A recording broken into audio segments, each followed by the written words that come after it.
Another mass shooting in the Eastern Cape. This time, 6 people are killed and 4 seriously injured. A hostage speaks of the horrors of the Hamas attack on Israel's soil a year ago, which led to the brutal revenge on Palestinians.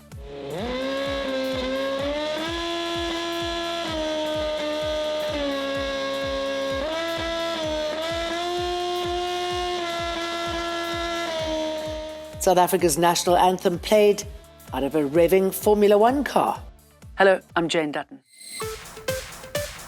This is Eyewitness News. Eastern Cape Police say 6 people killed in the latest mass shooting were members of a community policing forum. The group, including 4 women, was shot and killed while on patrolling duty last night in Qumbu in the Eastern Cape. Police are investigating 6 counts of murder and 4 counts of attempted murder. The suspects are unknown and are still at large, and the motive for the shooting is unknown, unfortunately, at this stage. Police are urging anyone with information that could assist our investigating team to contact the team leader. The information may also be shared via our Crime Stop number. The motive behind the attack is unknown. 2 weeks ago, 18 people were killed in Lusiki. 3 people who, being linked to the massacre, were due to appear in court today, but it didn't happen. There's still no certainty on the 3 suspected criminals arrested for a string of charges, including murder cases that were set to appear here at the Lusiki Magistrates Court. Yesterday, Police Minister Senzo Mchunu said they arrested 3 suspected criminals who were set to appear in court, although he says they were not linked to the massacre where 18 people were shot and killed, but would be persons of interest as police continue their investigations. However, today, hours later, with community members camping outside court, the magistrate addressed them, saying that the matter is not on the roll. He further suggested that they visit the nearest police station to confirm. Some community members did not welcome the magistrate's announcement, taking to the streets singing and chanting, while some community members say they do understand the court processes. Tlha-tlhane, Eyewitness News, Lusiki. A former Hamas hostage has shared harrowing details of the October 7th surprise attack on Israel that left many shattered after losing friends and family. 23-year-old Lotus Lahavas was one of the 200 Israeli civilians taken hostage by Hamas in the aftermath of a brutal land and airstrike that killed at least 1,200 people, according to Israeli authorities. Today, 40 civic and religious organizations came together to commemorate the 1-year anniversary of the tragedy at the Great Park Synagogue in Houghton, Johannesburg. Lahav addressed the media from a private room and broke down while pleading for peace. So it was all in pitch dark. We were tying those things to the door handle, and we laid under a table and hugged each other and just waited.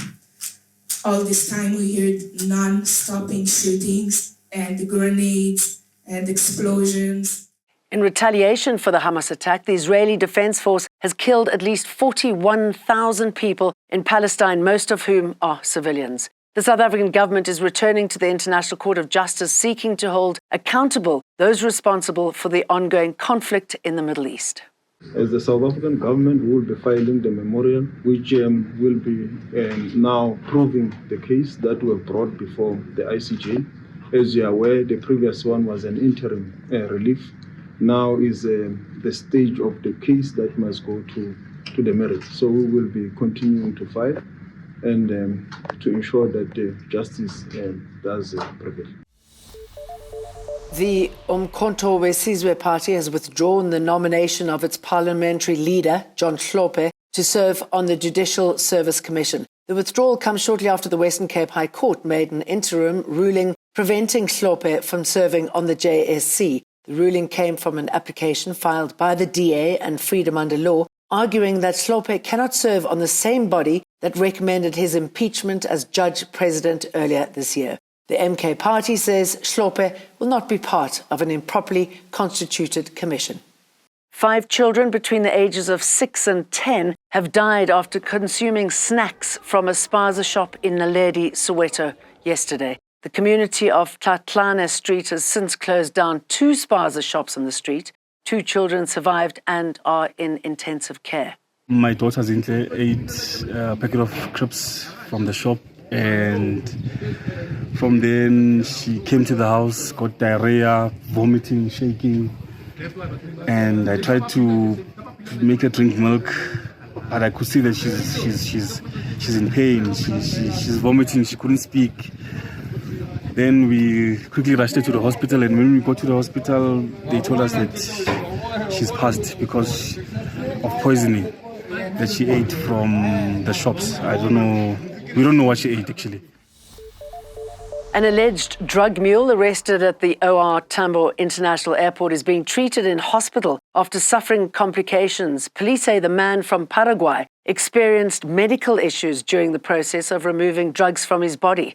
The man was arrested at the airport following a flight from Sao Paulo, Brazil, after a medical exam found suspicious objects in his body. Deputy National Police Commissioner Tebela Mosekili says the man passed 117 drug bullets of cocaine, each weighing about 10 grams. Every time that the bullet is coming out, it's coming with a traces of blood, which is an indication that there is a medical challenge in the stomach.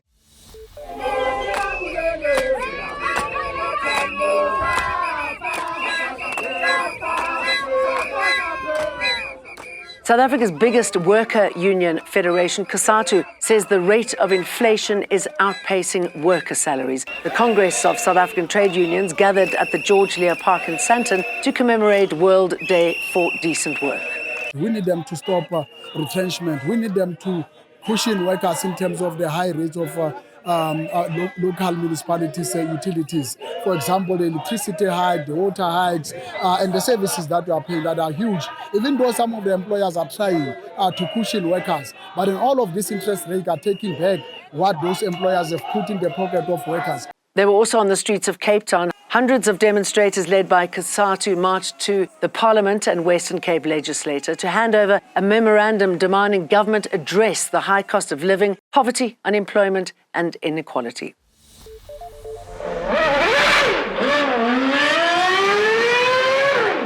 So in case you missed the craziness on our streets during the Red Bull show run in Joburg yesterday, we've got it here for you.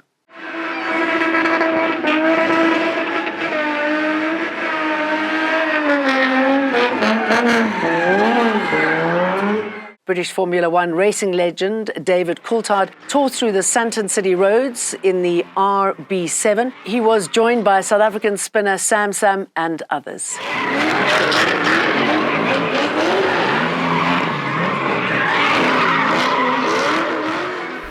Eyewitness News, in touch, in tune, and independent. For the latest, log on to ewn.co.za or ewn.mobi.